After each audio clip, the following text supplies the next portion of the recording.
what is it that grows commercial electrical contractors so that they go from, chasing business to just attracting very good projects that are schools, waste energy.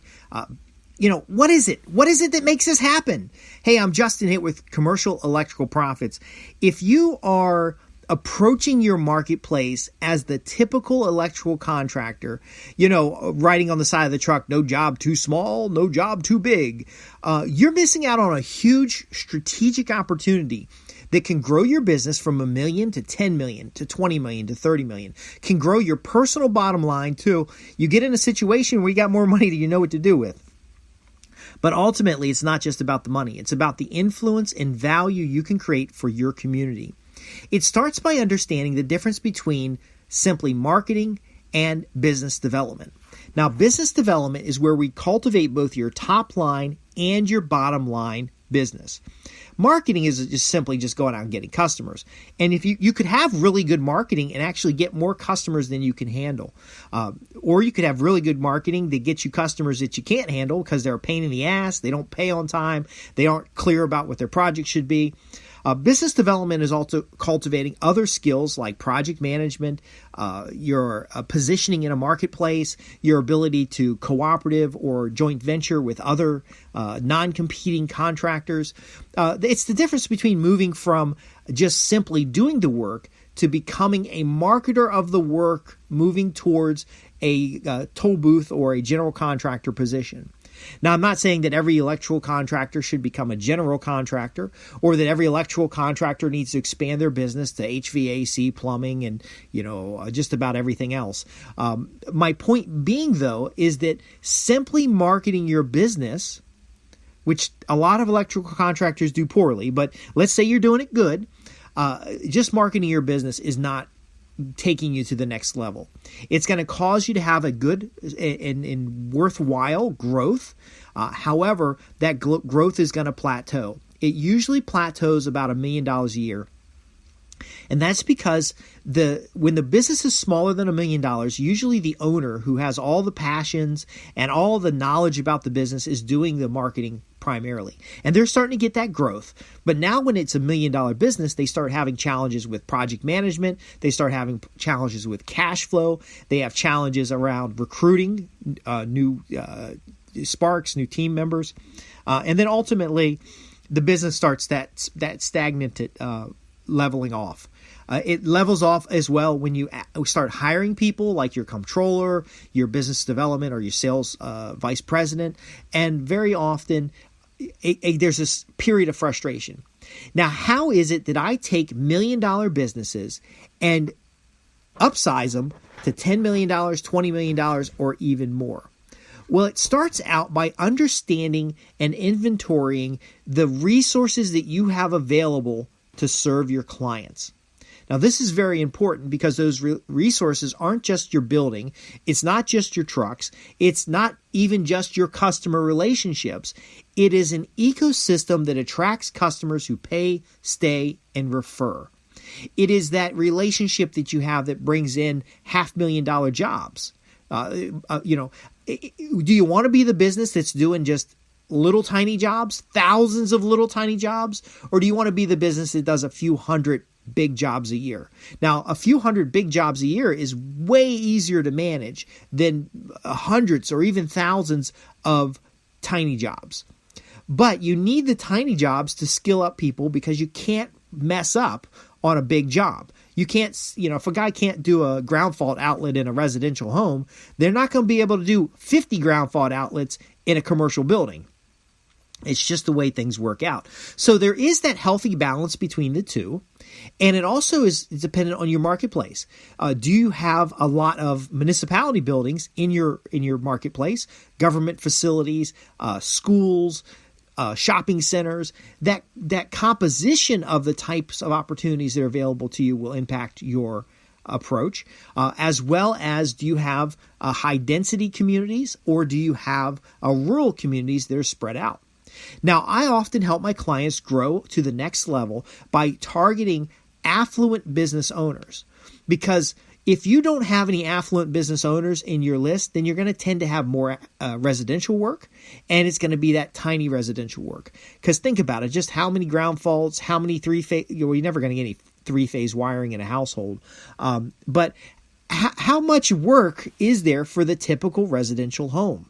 Well, there's not much. Usually it's hopefully you'll sign them up on some kind of membership program, and you'll go out and do an assessment a couple times a year, and maybe they're going to put in a new garage, or they're going to extend outlets. For example, in my home, my garage is all on one breaker, and when I'm out there working in the garage, sometimes I blow a fuse when I get too much equipment plugged in or something. So I'd like to have the wiring extended to a sub breaker box out there and kind of get a little more power, because if I'm going to blow a fuse, I don't want to have to walk all the way down into the basement to go fix it. But then again, when that's fixed, it's going to be 5 or 10 years before anything else is needed. But your affluent homeowner who also owns a business allows you to move back and forth between their residential services and their commercial services, which helps you bypass the procurement professional. It helps you bypass the whole decision-making process. It helps you move forward in a marketplace. Now, I saw this when I was doing IT services. I would very often be doing the service work for the owners of a business long before I was in the door for services at the business. Now, I learned to take that to the next level by then offering my services to the employees of the business through a joint venture agreement with the business who is my customer. Now, that might seem a little complicated, but I want you to look for things like that when you're inventorying your resources, including your customers, the talent you have on your team, and the overall, what do you bring to the marketplace? And that's because the people that do a commercial job might not be good to go send to the home of the owner of that business, but vice versa. The key is that you know this.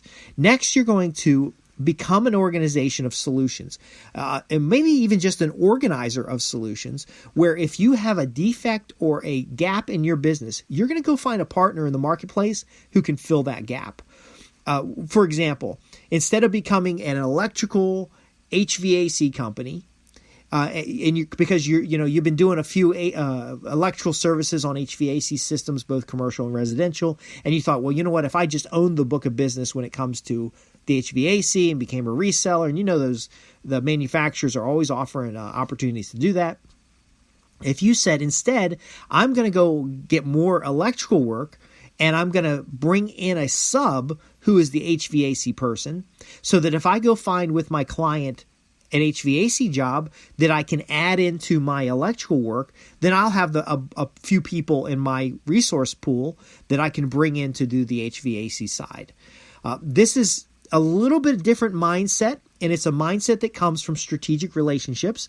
But ultimately, rather than referring the business, you actually own the business, and you own it without having the infrastructure for, you're having 2 or 3 HVAC installs a year.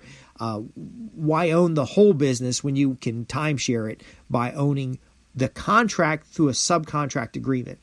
If you got questions about that, you need to ask, because number 3 is the use of joint ventures, the use of cooperative marketing, the use of strategic alignment in a business.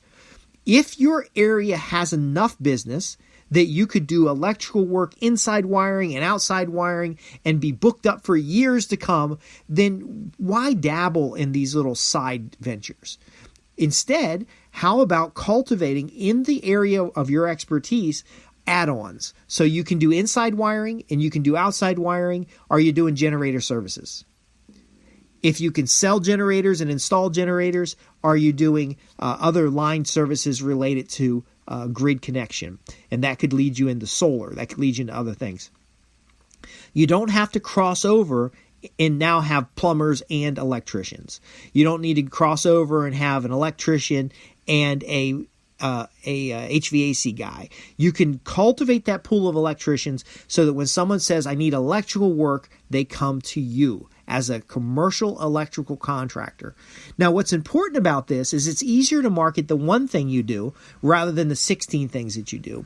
But even more valuable to your clients if you elevate your position to become the organizer of resources, where you have larger, more sophisticated electrical jobs. Now, you can always backfill with the smaller jobs, but if you're out there primarily looking for small jobs, you're going to get small jobs.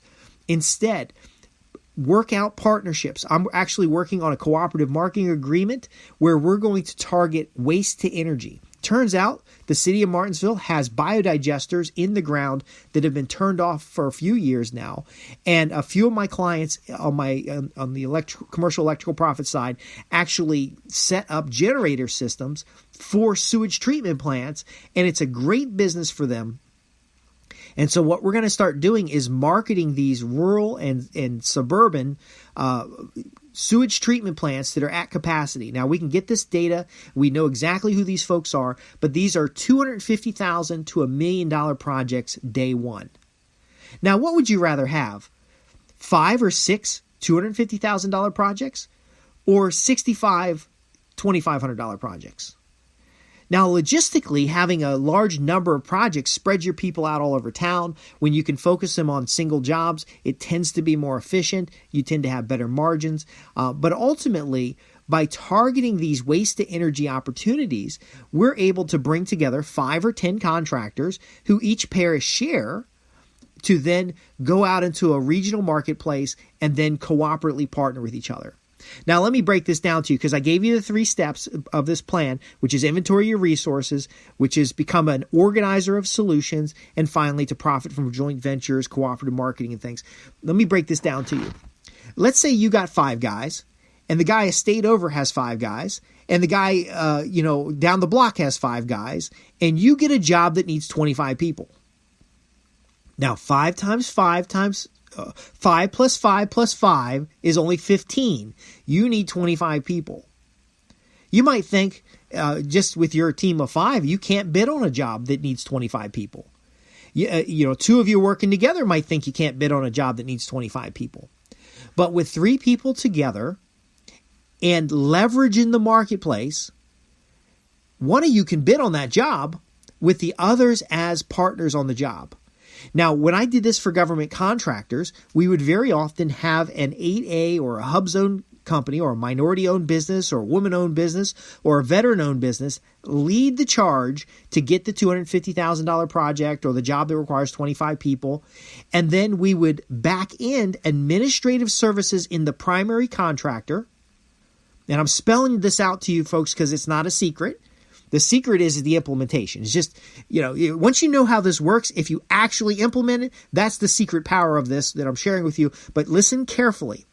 The minority-owned business, the veteran-owned business, the one that has more stable cash flow would prime the contract and then bring on these partners as subs, backfill the headcount with administrative services or apprentices or laborers, and then they would approach with, say, 15 electrical contractors, a job that requires 25, and be able to put that on a timeline that's reasonable for the client and get that contract. Now, you're going to be saying, well, then I got to manage other people's electrical contract. Yes. If you grew to be 25 electrical contractors, you wouldn't necessarily have work for 25 people at every given time of the year. You're going to have seasonal variations, and laying off people is as bad as underpaying them, and it's even worse in many cases because your competitors could pick those people up. But in this case, by bringing together regional non-competing contractors, and this could just as easily be as the contract needs 5 electricians, you got 5 electricians, but it needs 5 HVAC folks, and you don't have 5 HVAC folks. But instead of walking away from that contract, you go partner with the 5 HVAC folks through an existing relationship. You bring them on board, and now you got the contract. More importantly is the administrative and the project management side. So good estimators, good project management folks, good foremen, they can manage other people. So if you got a foreman that's managing 4 people, they can manage 8 people just as easily. Now, they might not be able to manage 25, but that's something that is part of the approach and the application where you scale appropriate to your business. Now, let's say your business has great cash flow. It has great lines of credit. It has awesome resources for getting the capital necessary to bond out a larger job, but you don't have the people. Well, what I've just described to you today can be used to go get the people. what I've described to you today can be used to go get the additional resources that you need to do specialized work. What's missing is your relationship with the customer who can hire that type of work and the approach or the mental approach necessary to be able to bid something that's much larger than what you've ever bid before. So there's a confidence, there's a mindset, there's a growth. That's what I bring to my clients. Anybody can show you how to get more customers. There are probably 1,000 ground fault outlets that need to be installed in your community every year. But that's not a business. That's a service role. That's that's maintaining the status quo. However, if you're finding new community developments, business renovation, building renovations, repurposing, economic development opportunities where they're going to take like a manufacturing facility and turn it into housing or turn it into office space. If you find that sewage treatment plant that's a little bit dated and needs a refresh and update, if you find a public school that's being built, a private school that's being built, a shopping center that's being built, these types of things are worth your focus because they will put you in a position where you own the book of business. He who owns the client or the customer, he who owns the contract, can write the rules, and you can bring on these other folks who are just happy to get a few ground fault installs, who are happy to run a breaker box. Now, again, you have to make sure that you can manage the quality on these types of projects. You have to make sure that you can bond out these projects because your bond may be adjusted to what you're used to doing. You also need to make sure that you can establish and cultivate that customer relationship because somebody, for example, when I was doing IT services, I had a hospital. I installed some Ethernet cables. I hired a sub-electrical person to put in the specialized power. So some of these were imaging machines that the hospital was putting in. And so they needed a certain conditioned power, and then they needed Ethernet so that they can run the images over data. I got the job for the Ethernet. Now, I wasn't a licensed electrician. I wasn't an electrical contractor. I wasn't even qualified to be doing the wiring. I sold the job, hired a wiring company to do the Ethernet, hired an electrician to do the electrical work. We did the work under the electrician's license. The electrician checked the work of the cabler, and the cabler checked the work of the electrician.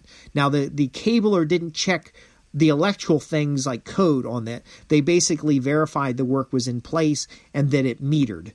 That was important because we had networking equipment that was in between the infrastructure work, the inside wiring, and the actual equipment itself.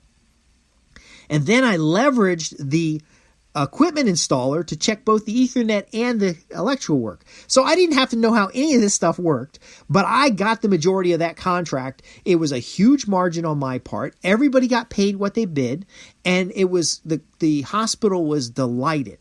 Now, who was the hospital delighted with? Were they happy about the electrical contractor? No, they didn't even know the name of the people who were doing the work. Were they delighted by the Ethernet? No, they didn't give a damn about the Ethernet. It's a service utility. All they care is it turns on and off. Were they happy about the equipment installation? Yes, that was the primary factor, but they were even more happy with me who organized these resources together. Now, this is much more powerful as an electrical contractor, as a networking installer, as a equipment dealer, as I found later when I was working for Xerox, who actually was going out and selling equipment, and then my company would come in and get the wiring in place, get the power in place, get everything straight so that the client could actually use the equipment. But my point being is that the 3 steps that I've shared with you today is a more deliberate way to level up your business, to go from $1 million to 10 million, to go from 10 million to 20 or 30 million. And it's not as complex as it sounds. Yes, I'm covering it very quick in this 19 minutes that we've had this podcast. And if you have any questions, you can visit us at www.commercialelectricalprofits.com. But most importantly is to understand the concept is that you don't need to physically grow your business to grow the volume and dollar volume of your business. And you don't physically need to grow your head count and risk having to lay off good people during seasonal changes. But ultimately, it also means that you have an unlimited resources available or unlimited supply of qualified talent available if you're only willing to establish the relationships. Now, this 3-step exercise I've done with clients, it is a 5-figure consulting deal because it's so powerful, but you can do it yourself. Simply inventory the resources that you have, both physical resources, talent resources, and customer resources. You're going to look at your marketplace. Number 2 is you're going to become an organizer of solutions within that marketplace and start connecting people, but not just connecting them as a referral, hoping one day they're going to refer something back to you. But step number 3, which is you're actually going to profit from joint ventures and cooperative arrangements so that you're positioning people, you're putting your reputation at stake, but you're also getting the maximum value and reward out of these deals. It's always better to get 10% of $100 than 0% of this magic that doesn't even happen. But ultimately, you'll put yourself in a position where you can control a marketplace, you can grow a marketplace, and you can know about opportunities long before anybody else, which helps you create and keep profitable customers and transform every business relationship into profits. And I guarantee this. I'm Justin Hitt with Commercial Electrical Profits. You can ask me your questions at www.commercialelectricalprofits.com, but I can guarantee that you can transform a list or an inventory of relationships into profits for both the bottom line of your business and the top line, following the 3 simple steps I've shared with you today. I'm actually thinking about doing a longer program about these 3 steps and going into the practical implementation. But I'm going to need your questions to know whether or not that this is something of interest. So if you're $1 million plus electrical contracting business that wants to grow your footprint, wants to grow from local to a regional contractor, who wants to be doing more larger, more lucrative jobs that don't require as much overhead to manage, then visit us at www.commercialelectricalprofits.com and ask your questions. If you mention program code O1226A, I'll know that you're talking about this program, and we'll get you leveled up using these insights and methods in your business. Thanks for listening.